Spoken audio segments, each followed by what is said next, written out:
Hello guys, एक बार फिर से स्वागत है आपका अपने चैनल पे क्रिकेट और बाय आशीष राठी। और आज हम बात करेंगे गर्ल्स के सेटअप के बारे में, बैटिंग सेटअप के बारे में। और हमारे साथ एक स्टूडेंट मौजूद है, इनकी मदद से हम डेमोन्स्ट्रेट करेंगे। तो सबसे पहले आप राइट हैंडेड है और मैं लेफ़्ट हैंडेड हूँ, तो थोड़ा सा कंफ्यूजिंग रहेगा। समझिए आप कि मैं बताता हूँ पहले। हाँ, ये एक बार पैर ले लीजिए, स्टांस। अब ये क्रीज़ है, अपन ने जैसे क्रीज़ बनाई है, पैरेलल टू द क्रीज़ रहता है। टेक्निकली कहा जाता है कि ये पैरेलल टू द क्रीज़ रहता है। ठीक है, दोनों पैर पैरेलल रहते हैं, पर अपन पैरेलल नहीं रखेंगे, अपन एक पैर ओपन रखेंगे।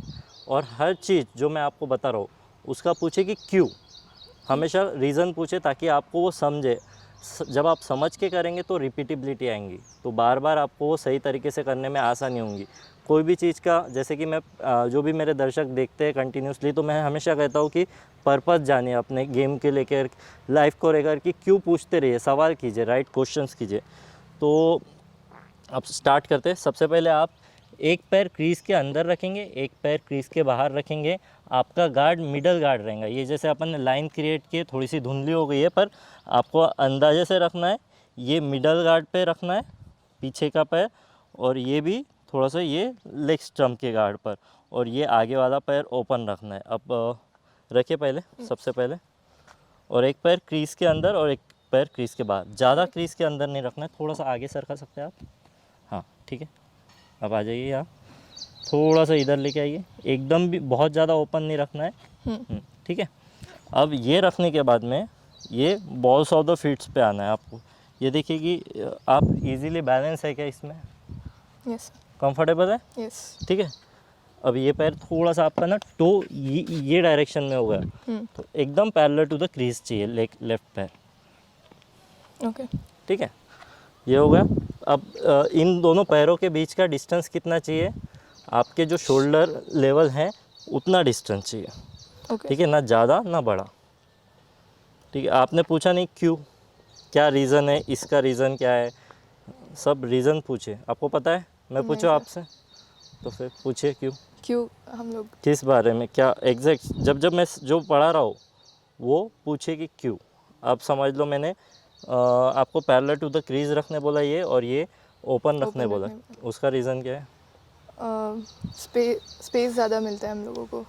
जैसे कि टेक्निकली करेक्ट कहा जाता है कि दोनों पैरेलल टू द मतलब अगर जैसे लेग स्टम्प का गार्ड ले रहे हैं तो ये पैरेलल रहने को ना, मिडल का गार्ड ले रहे हैं तो पैरेलल रहने को ना। पर इसमें क्या होता है कि पैर अपना जो पहला नेचुरल जो होता है ट्रिगर, वो क्रॉस हो जाता है। आज के लेवल पे अपन बॉल के पास ज़्यादा नहीं पहुँचते, बॉल को आन देते हैं और 6 सीटिंग अटैकिंग क्रिकेट हो गया है, 20-20 क्रिकेट हो गया है, तो थोड़ा सा चेंजेस हुए। तो हमेशा हम रूम ढूंढते रहते हैं।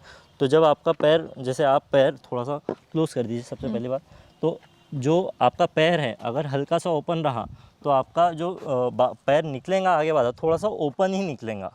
तो ज़्यादा क्लोज टू द बॉल नहीं जाना है अपने को। अपना जैसे स्पेसिफिकली गर्ल्स क्रिकेट में जहाँ टेस्ट मैचेस कम होते हैं, ज़्यादातर वनडे और 20-20s होते हैं, तो वहाँ तो और ज़्यादा आपको लिमिटेड फॉर्मेट में क्विक रन बनाने पड़ेंगे। और आज के लेवल पे सब जन जो भी खेल रहे हैं, आप जैसे कि टेस्ट मैच भी देखते हैं, आपने भी टेस्ट मैचेस देखा होगा, तो सब जो इंग्लैंड में अभी सीरीज़ शुरू है तो वही एडजस्ट कर रहे हैं। आपने देखा होगा सबके पैर ओपन है, तो इसका रीज़न समझ नहीं पाए होंगे बहुत जन, तो अब भी इसके माध्यम से समझ जाएंगे कि क्रॉस जाना बंद हो जाएगा, थोड़ा बहुत क्रॉस जाना बंद होगा इससे, और अटैकिंग खेलने में आपको रूम भी मिलेगा। 20-20 में जैसे पैर ओपन करके आपका सर बॉल पे आ जाएगा और थ्रू द लाइन आप मार सकते हो, स्टम्प के बॉल को हिट कर सकते हो। इसलिए अपन ने मिडल गार्ड लिया है, क्योंकि अपन अगर मिडल गार्ड लेते हैं तो अपन ऑलरेडी क्लोज रहते हैं, आपको लंबा पैर निकालने की ज़रूरत नहीं है, बॉल से आप क्लोज हो जाते हो। और वाइड लाइन ज़्यादा दूर नहीं रहती है, 16 इंच की वाइड लाइन रहती है, वो आप आराम से कनेक्ट करके मार सकते हो वो। तो ये एक चीज़ हो गई कि जो, और अब अपन डीप में बात कर सकते हैं। जो भी आपको लगता है बिंदास पूछे, डिटेल में पूछे, जितना आप डिटेल में पूछोगे उतना आप जल्दी इम्प्रूव करोगे। ठीक है, तो ये एक चीज़ हो गई बैटिंग इसका, जो आपने सेटअप ले लिया, जो पैर का सेटअप है। और पैर का डिस्टेंस क्या रखना है, अभी आप थोड़ा सा मिडल पे आ जाइए, और ये पैर ओपन, थोड़ा सा ओपन। अब क्रीज़ के अंदर क्यों रखा, बाहर क्यों? क्रीज़ के जो अपन ने अंदर रखा है, ठीक है, पैर, वो क्यों एक पैर क्रीज़ के अंदर रखा है, बाहर रखा है, इसका क्या रीज़न है? रूल्स के लिए, मतलब एक तो रूल्स नहीं, आप बाहर आगे यहाँ भी खड़े रह सकते, यहाँ भी खड़े रह सकते। रूल्स का नहीं है बेसिकली।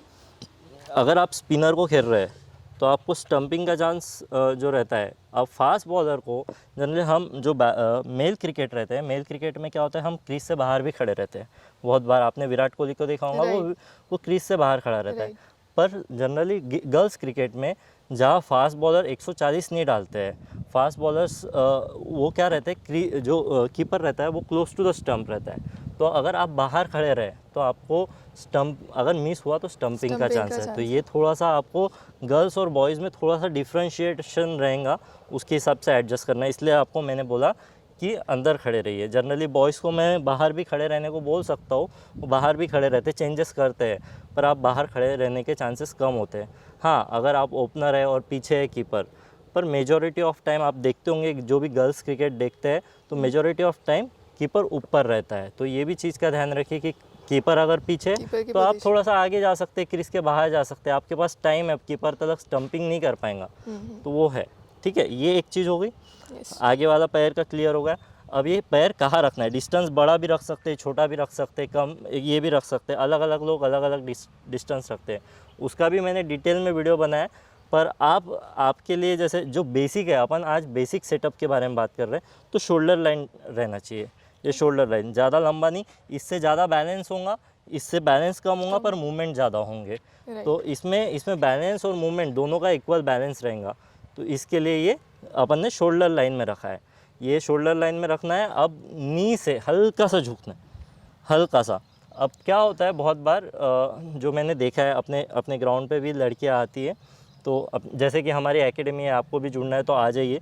ये पीठ से झुकते हैं, पीठ से नहीं झुकना है। पीठ से झुकेंगे तो ये जो नाक का अलाइनमेंट है, कभी भी ध्यान रखना। एक मिनट थोड़ा सा सर की, ये जो नाक का अलाइनमेंट है ना, ये नाक का ये जो गार्ड है, इससे अलाइंड रहने को, नाक जो है ना सीधा रहने को ना। जब आप पीठ से झुकते हैं तो नाक का अलाइनमेंट ऐसा नहीं रह सकता ना, सीधा नहीं रह सकता है।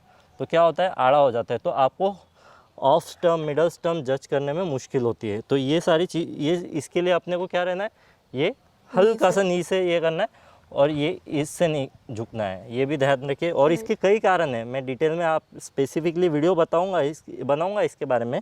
पर ये बेसिक बता रहा हूँ कि आपको नी से हल्का सा बेंड होना है, एकदम भी बहुत ज़्यादा भी बेंड नहीं जहाँ मूवमेंट ब्लॉक हो जाएंगे। हल्का सा बेंड होके रहना है। बॉल्स ऑफ द फीट्स पे ज़्यादातर रहना है, ज़्यादा हील पे नहीं रहना है। ऐसा नहीं है, लोग यहाँ भी गलती करते हैं कि ये जो बॉल्स ऑफ द फीट्स है, ये है बॉल्स ऑफ द फीट्स। तो इसमें क्या करते हैं गलती कि इस पे ही रहते हैं, ये ऐसे ही रहते हैं। तो ऐसे रहने में भी बैलेंस जाएगा। ऐसा नहीं, हील पे रहना है, पर जो मेजॉरिटी ऑफ अपना ट्रांसफ़र ऑफ वेट है वो बॉल्स ऑफ द फीट से होगा। राइट। तो ये चीज़ आप एक बार करके दिखाइए, ठीक है। बैट एक बार का थोड़ी देर के लिए छोड़ देते हैं अपन। सबसे पहले ये थोड़ा सा और पैरेलल टू द क्रीज आ जाइए। हाँ, ये थोड़ा सा क्लोज कीजिए, टो को क्लोज कीजिए इधर साइड में क्रीज के साथ। हाँ ठीक है। अब और ये थोड़ा सा ओपन, पैर का डिस्टेंस थोड़ा सा कम चाहिए, हल्का सा शोल्डर लाइन। हाँ, शोल्डर लाइन में थोड़ा सा। हाँ ठीक है। ये अब नी से बेंड हो जाइए हल्का सा। हाँ ठीक है। आगे देखिए बॉलर की तरफ, ठीक है। स्टेबल है, स्टेबिलिटी फील कर रहे हैं। यस। ठीक है। अब आएगा बैट का रोल, ठीक है। अब ये बैट है, यहाँ आपको फंसाना है। ये जो पैरों के बीच में यहाँ फंसाना है, ग्रिप लेने का आप सेटअप बता रहे, तो ये फंसा दिए। सिंपल, कॉम्प्लिकेट नहीं करना है। बहुत लोग अलग अलग तरीके से ग्रिप बताते हैं कि ये यहाँ से ऐसे बैट रखना है, ये ऐसे लेना है। इसमें कॉम्प्लिकेशंस में मत जाइए, ये मैं सिंपल वे में बता रहा हूँ। ये बहुत ज़्यादा कन्वीनियंट है और इसमें आपका परफेक्शन बहुत अच्छा आएगा। तो इसमें आप ये बैट रख दीजिए, ये ऐसी रख दी बैट। ये बैट रखने के बाद में ये ध्यान रखना है कि ये जो नीचे का हिस्सा है, ये ना ये साइड का नीचे का हिस्सा लगने को ना ये साइड का बीच में लगने को ना, ये बीच में। ये कभी कभी किसका ये लगता है, किसका ये लगता है, ओवर द इयर्स घसना शुरू हो जाता है। तो जिसका भी ये लगता है, पता चल जाता है थोड़े समय के बाद कि उन्होंने गलत तरीके से रखा था बैट। तो उसकी वजह से डाउन स्विंग भी इनकरेक्ट होती है बहुत बार। तो ये आप जैसे बीच में रख दिए, पैरों के पीछे थोड़ा सा बीच में, सिंपल। ये अपन बात कर रहे हैं। अब ये हाथ, पहले मेन आपका हाथ जो है डाउन स्विंग के लिए ये हाथ है, आगे वाला हाथ। तो ये हाथ से आप बैट लीजिए, ठीक है। ये बैट लेके यहाँ से बीच में से बैलेंस लेके ऊपर आइए वी शेप में। अब ये ऊपर आए, यहाँ रख दिए। अब इसको थोड़ा सा क्लोज कर दीजिए। ये दोनों, ये मिडल एज और ये आउटर एज, इसके बीच में बैलेंस आने को ना बैट का, राइट। राइट। तो अब भी बीच में आ रहा है। एक बार ऐसे रखने के बाद ये ऐसा सीधा सीधा लेके आने के बाद में ये थोड़ा सा क्लोज कर देंगे और इसको लेके आएंगे ऊपर। अब देखिए कैसा आ रहा है, एक हाथ से आने को ना। अब एक हाथ से आपका इसलिए भी नहीं आ रहा है कि आपको फोर आर्म्स में अपने ताकत बनानी पड़ेंगे, इससे स्टेबिलिटी आएंगे आपको उठाने में, बैट उठाने में, राइट। ठीक है। ये हो गया। अब दूसरा हाथ जो वी शेप में है वो सीधा लाना है। उसको क्लोज या कम आगे पीछे करने की ज़रूरत नहीं, सीधा लाके ये, ठीक है। ये हो गया। अब आपकी बैट जैसे देख सकते हैं एग्जैक्टली स्लीप और कीपर के बीच में से आ रही है। अब क्या होता है कि बहुत बार क्या होता है, बहुत बाहर से बैट आती है। जैसे आपका नेचुरल बाहर से आ रहा था, आपने देखा, मैंने वीडियो एनालिसिस के द्वारा आपको समझाया। तो बहुत बाहर से आने की वजह से क्या होता है कि ये साइड के शॉट्स लगते हैं पर ये साइड के लिए बैट नहीं आती है। अब बहुत अंदर से, अगर ये अंदर से आया तो ये कवर्स के शॉट्स लगेंगे पर ये साइड के ब्लॉक हो जाएंगे। तो ये स्टेबल एक है जहां आपको कहीं भी बॉल आए, क्योंकि आप प्रेडिक्ट नहीं कर सकते ना बॉलर कहाँ डालेगा, क्या डालेगा, और आपका इनकरेक्ट रहा तो बॉलर कहीं भी आपको डाल के उसको समझ आएगा और बीट करने के चांसेस, आउट करने के चांसेस ज़्यादा रहेंगे। तो ये समझ जाएंगे, ये आपका सही रहा तो उसको ये लगेगा कि बैट्सवुमन कॉम्पैक्ट है और वो कहीं भी खेल सकती है, कोई भी डायरेक्शन में मार सकती है और अपने को वो वो लेवल अचीव करनी है। हालांकि ये भी बहुत आप ये भी बात जान लीजिए, अपन जो भी बात कर रहे हैं टेक्निकल बात कर रहे हैं, ऐसे भी काफ़ी जन है जहाँ जो गलत टेक्निक के बावजूद, गलत टेक्निक नहीं बोल सकते, अनऑर्थोडॉक्स टेक्निक के बावजूद भी रन बना रहे। सिर्फ उनको उनकी स्ट्रेंथ और वीकनेसेस बहुत अच्छे से पता है, वो अपने गेम के बारे में अवेयर है। तो वो अवेयर रहे तो आपका कुछ टेक्निकली इधर उधर 19 20 30 40 भी हुआ तो भी आप रन बना सकते हैं। It's all in the mind. तो माइंडसेट से ऊपर कुछ नहीं है, आपको वो ध्यान रखना है। ये सेटअप इसलिए कर रहे हैं कि टेक्निकली अपन करेक्ट हो जाए, और अगर इसमें माइंडसेट टकरा रहा और अपना बैट का डाउन स्विंग, बैट स्विंग, ये सारी चीज़ें सेटअप अच्छा रहा तो अपन अटैकिंग और डोमिनेटिंग क्रिकेट खेल सकते हैं। और अपने एकेडमी का जो टैगलाइन है वो है prepare to dominate not to compete. तो वो अपने को डोमिनेट करना है तो अपने को बेस्ट बनना है। बेस्ट बनने के लिए ये जो सेटअप वगैरह हर कंडीशंस में काम आएगा, ठीक है। कोई जो भी बैट्समैन रहते, जो थोड़ा बैट्समैन या बैट्सवुमन थोड़े इनकरेक्ट रहते तो वो कंडीशंस में कभी कभी कम ज़्यादा परफॉर्म होता है। तो ये भी चीज़ ध्यान रखना है अपने को कि ऑल कंडीशन में भी अपने को खेलना है, टेस्ट में भी अच्छा करना है, वनडे में भी, T20 में भी, ठीक है। ये हो गया। अब ग्रिप का समझ में आ गया आपको? यस। एक बार अब आपका क्या हो रहा था कि ये शोल्डर है, शोल्डर ये अपवर्ड्स था, राइट, ये डाउनवर्ड चाहिए। मतलब क्योंकि आपको आगे रहना, सर आपका हमेशा पैर के आगे रहने को ना। आपका अगर ये ऐसा रहेगा तो सर पीछे रहेगा, ये ऐसा रहना चाहिए तो पीछे का। सर हेड को हम लोग आगे क्यों रखते हैं? हेड को आगे इसलिए रखते हैं कि जब आप हेड सबसे जो हेवी पार्ट है अपने बॉडी का, सबसे हेवी पार्ट हेड है। जहाँ हेड जाता है वहाँ बैलेंस जाता है। जब आप चलते हैं, बेसिक आप जब चलते हैं सीधा, तो आप ऑब्जर्व करेंगे कि आप ना चाहते हुए भी, मतलब नेचुरल वे में सर सामने रखते हैं। कभी आप ऐसे चलते हैं क्या? नहीं चलते, क्योंकि उसमें आपका बैलेंस नहीं रहता है, उसमें आपका कंट्रोल नहीं रहता है, बेसिकली बॉडी का कंट्रोल नहीं रहता है। तो हेड जो डायरेक्शन में जाएगा वो डायरेक्शन में अपने आप आपकी बॉडी जाएंगी। आप इधर जाके ये इधर हेड करके आप समझ लो इधर हेड कर दिया तो इधर जा सकते क्या? नहीं जा सकते, क्योंकि आपका हेड सपोर्ट नहीं कर रहा है। हेड बहुत इंपॉर्टेंट है क्रिकेट में, हेड का बहुत बड़ा रोल है। हालांकि having said all of this, कभी कभी हेड जिसका फॉल होता है वो भी रन बनाता है, उसका हैंड एंड कोऑर्डिनेशन बहुत अच्छा रहता है। उसको वही बोल रहा हूँ कि ये सारी चीज़ें रहने के बावजूद भी, लोग गलत रहने के बावजूद भी रन बनाते हैं। तो अपन टेक्निकली अगर बोला जाए तो हेड सामने रखिए, हेड हमेशा बॉल पे रखिए। सामने रखने का मतलब ये नहीं कि अब जैसे स्क्वायर कट का बॉल है तो ये ऐसा सामने नहीं जाएगा, बॉल यहाँ है ना तो ये यहाँ रहेगा। तो अलग अलग डायरेक्शन में, पर हेड हमेशा पैर के आगे रहने को ना। कभी भी अब अपन वीडियो एनालिसिस करते हैं रेगुलर बेसिस पे, तो साइड एंगल से भी वीडियो एनालिसिस इसलिए ही करते हैं कि आपका पैर, आपका हेड कहाँ रह रहा है। अगर हेड पीछे रह रहा है तो बॉल आपका एयर में जाने के चांसेस है, हेड सामने रह रहा है तो आप कंट्रोल कर सकते हो, एयर में मारना है एयर में मार सकते हो, नीचे से मारना है नीचे से मार सकते हो, ठीक है। Got it. Got it. ये आप पोजीशन ले लीजिए एक बार, ग्रिप वगैरह।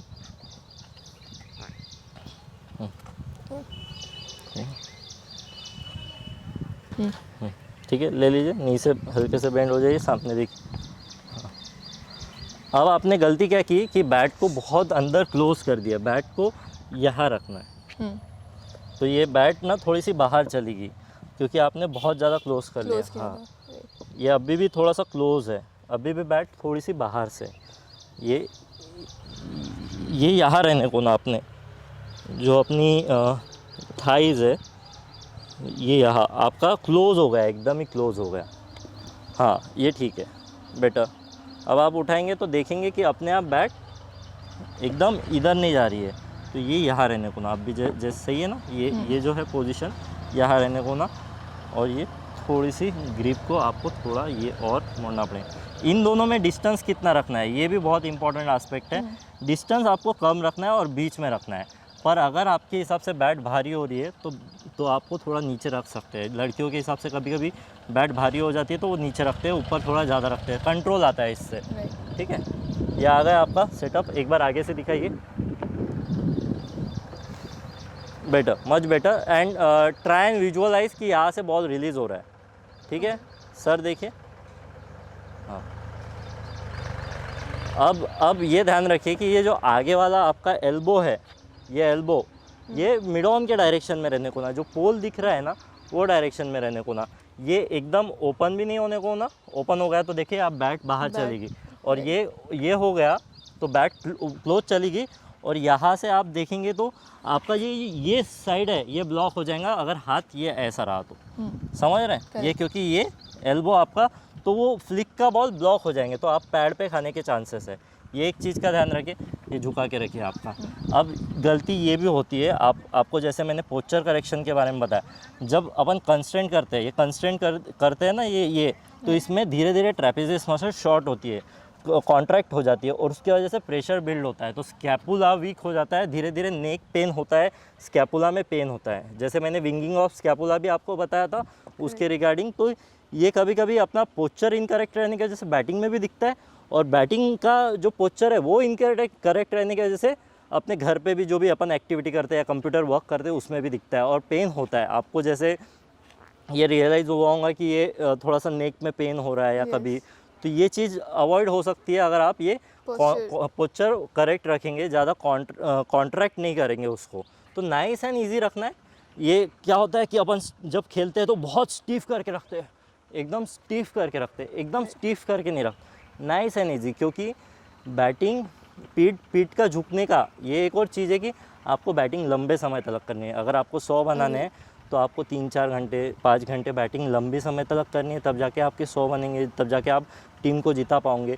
आप ऐसा तो है नहीं कि 1 घंटे में मैच जिता के कंप्लीट हो गया आ जाओगे, ऐसा होगा, एक आध बार होगा, पर बार बार आपको परफॉर्म करना है तो आपको लंबे समय तक बैटिंग करनी है, और लंबे समय तक बैटिंग करने में नाइस एंड ईजी रहना है। तो ये बात ध्यान रखना कि बैटिंग करते वक्त अपना बॉडी जो पोस्चर है वो विश्राम पोजीशन में रहने को ना, रिलैक्स पोजीशन में रहने को ना। तब विश्राम पोजीशन में आप लंबे समय तक रह सकते हो कि सावधान पोजीशन में, विश्राम में, राइट, विश्राम पोजीशन में। पर हैविंग सेड दैट, आपका माइंड विश्राम पोजीशन में नहीं जाने को ना, माइंड अलर्ट पोजीशन में रहने को ना, हमेशा अलर्ट रहने को ना। तो ये डिफरेंस है कि बहुत बार क्या होता है अपन बहुत स्टीफ रहते हैं, माइंड अपना विश्राम पोजीशन में चल जाता है तो भी नुकसान है। तो और अगर अपन बहुत सिंपल रहे, माइंड अपना विश्राम पोजीशन में नहीं भी है, अलर्ट भी है, पर अपन बहुत स्टीफ रहे तो अपन लंबे समय तक वो इतना इजीली नहीं खेल पाते हैं, बाद में अपनी बॉडी थकने लगती है। तो ये जब अभी आप नए हैं, जितना आप खेलोगे, जैसे जैसे खेलोगे आगे आपको समझ में आएगा कि विश्राम पोजीशन में, रिलैक्स पोजीशन में आप लंबा खेल सकते हो, लंबी इनिंग खेल सकते हो, और माइंड आपका विश्राम पोजीशन में भी अलर्ट रहने को ना, फोकस रहने को ना, माइंड से आप विश्राम नहीं होंगे, ठीक है। तो ये हो गया बैटिंग का सेटअप। और एक बार फिर से पोजीशन, हाँ, बेटर है और बेटर हो सकता है। अब जैसे कि आप देख सकते हैं, ये देखिए इनके शोल्डर कॉन्ट्रैक्ट हो गया, तो ये रिलैक्स रहना है Relax. और थोड़ा सा सर आगे लीन फॉरवर्ड कर सकते हैं, लीन फॉरवर्ड, हाँ ठीक है सर यहाँ, हाँ बेटर, मच बेटर पोजीशन, या बढ़िया, this setup looks nice on you, ठीक है। दिस आपका बार बार रह के ये कॉन्ट्रैक्ट हो जा रहा है, ये इसके लिए अपन ने जो एक्सरसाइज बोले हैं वो करने हैं, एक्सरसाइज मतलब से धीरे धीरे वो क्योंकि आपने क्या होता है गाइस कि आप गलत हैबिट डेवलप कर लेते हो तो फिर अनलर्न करके लर्न करना थोड़ा सा मुश्किल होता है। तो अगर आप नए हो, स्टार्ट कर रहे हो, तो पहले अगर आप राइट हैबिट्स डेवलप कर लोगे तो आपको बाद में वो भूल के नई हैबिट्स नहीं डेवलप करना पड़ेगा। तो ये मुश्किल है, वो मुश्किल टास्क है। कोई भी नई चीज़ सीखना आसान रहता है, पर सीखी हुई चीज़ भूलना और फिर वापस सीखना वो मुश्किल रहता है। Agreed. ठीक है, Yeah. हो गया ये। और कुछ डाउट्स इसमें? नहीं सर, आई थिंक क्लियर है अभी। क्लियर है? Yeah.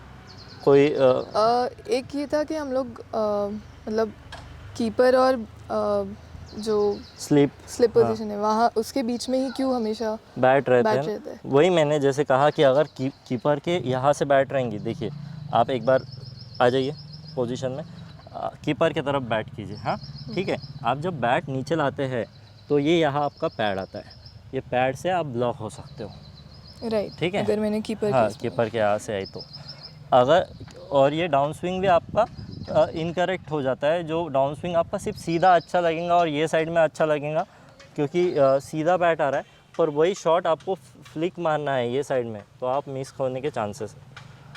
और टाइम भी उसमें, हाँ टाइम जाएगा ना, क्योंकि Right. आप देखिए एक बार रखिए, आप अगर अंदर साइड से आएंगे और बॉल यहाँ पीछे है, ठीक है, तो बैट जानी चाहिए फिर यहाँ और फिर यहाँ, Right. तो आपको मूवमेंट्स ज़्यादा करने पड़ रहे हैं, तो उसमें आपको स्लो मूवमेंट्स हो जाएंगे तो आपके मिस होने के चांसेस है। और वो बॉल आपका फ्लिक ही होगा, मिड विकेट के रीजन में नहीं जाएगा, ज़्यादातर स्क्वायर लेग के रीजन में जाएगा। फ्लिक में भी फ्लिक भी होगा तो क्योंकि कंट्रोल कम होता है। डाउन स्विंग का बहुत बड़ा रोल है ये बैट का, जहाँ अपन पोजीशन पकड़ते हैं, और बैट्स भी जो डाउन स्विंग है मेनली आपका जो टॉप हैंड है उसके थ्रू आने को ना, बॉटम हैंड जो है, बॉटम हैंड के थ्रू क्या होता है, आपका अगर आपको छक्का मारना है तो बॉटम हैंड काम आएगा, पावरफुल शॉट मारना है, एयर में मारना है तो बॉटम हैंड काम आएगा। जनरली आपको नीचे से सिर्फ टाइम करना है, तेज अगर बॉलर डाल रहा है टाइम करके चौका मारना है। अगर आप ओपन जा रहे हो, वन डाउन जा रहे हो, तो अब द ऑर्डर में सिर्फ टाइम करेंगे तो भी चौके मिल जाएंगे। फिर आप नीचे जब जाओगे तो बॉटम हैंड का थोड़ा रोल बढ़ जाएगा। तो बैटिंग में कौन से पोजीशन पे जाते हो वो भी बहुत मायने रखता है कि कहाँ जा रहे हो कहाँ नहीं जा रहे हो। तो ये हो गया क्लियर। Yes sir. बाहर से इसलिए नहीं आने को ना, बाहर से अगर आए तो अंदर के ये जो कवर ड्राइव के बॉल है वो मिस हो जाएंगे, मिड विकेट के बॉल लगेंगे तो बाहर से। और एक बार फिर से ले लीजिए,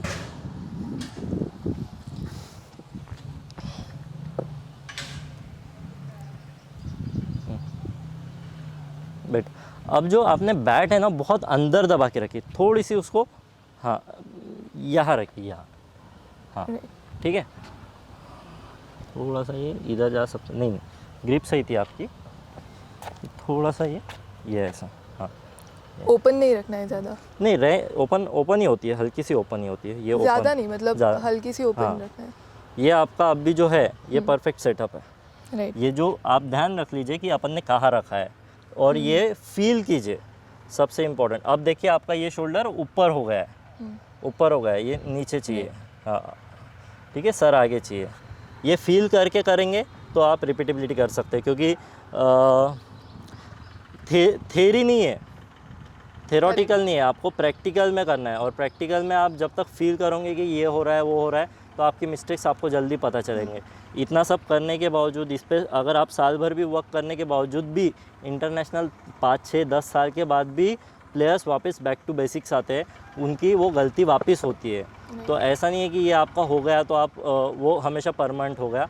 हाँ, कि आपको फिर वापस सीखने में ज़्यादा टाइम नहीं लगेगा, वापस वो करेक्ट करने में ज़्यादा समय नहीं लगेगा, अगर आप अभी से इसको बहुत अच्छे से ध्यान दोगे तो। सबकॉन्शियस माइंड में हम लोग को ये बिठा देना, Right. सबकॉन्शियस माइंड में बैठ गया, बाद में वो इनकरेक्ट वापस होगा, पर वो वापस करेक्ट होने में ज़्यादा समय नहीं लगेगा। राइट, ठीक है, गुड, गुड यस गुड, समझ में आ गया पक्का? Yes sir. तो आप ही बोल दीजिए, सबको लाइक कीजिए, शेयर कीजिए, सब्सक्राइब कीजिए।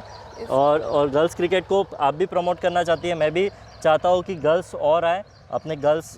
देखिए ओलंपिक में भी गर्ल्स ने काफ़ी नाम रोशन किया है, ओलंपिक में मेडल गर्ल्स ने काफ़ी लाया है, और फीमेल क्रिकेट भी अभी वर्ल्ड कप में बहुत अच्छा किए, बहुत अच्छा नाम कर रहे हैं। तो आई एम श्योर कि लड़कियां जुड़ेंगी, इंडिया का नाम और बेहतर करेंगी। जैसे अपना इंडियन मेल क्रिकेट बहुत अच्छा कर रहा है, वैसे ही लड़कियां भी बहुत अच्छा कर रही है धीरे धीरे, और लड़कियों में आना चाहिए। मुझे ऐसा लगता है कि वो देश का नाम रोशन करना चाहिए। तो आप कुछ कहना चाहेंगे? यही है, मतलब अपने कंफर्ट जोन से बाहर निकलो, कि ऐसा नहीं है कि सिर्फ लड़के ही कर सकते हैं, या फिर ये क्रिकेट सिर्फ लड़कों का गेम है, ऐसा कुछ नहीं होता है। It's a girls game as well, so please be brave, be confident and come out and play, that's it. Good good. तो आई होप गाइज़ ये वीडियो पसंद आया होगा आपको। प्लीज़ इसे लाइक कीजिए, शेयर कीजिए आपके बहन के साथ, आपके मम्मी पापा के साथ, जो भी गर्ल्स क्रिकेट को जो करता धरता है। कैसा है कि एक गर्ल के लिए एक मुश्किल होता है, तो माँ बाप का रोल भी बहुत इंपॉर्टेंट है, तो उनके साथ शेयर कीजिए और ज़्यादा से ज़्यादा लोगों तक पहुँचाएंगे तो अल्टीमेटली अपने female cricketers, female sport person भी बहुत आगे बढ़ेंगे, और स्पोर्ट्स अपने ओवरऑल कल्चर में बहुत ज़रूरी पार्ट जो हिस्सा रखता है, तो वो जुड़ेंगे। तो फिलहाल के लिए इतना ही। Till the next time, love you all.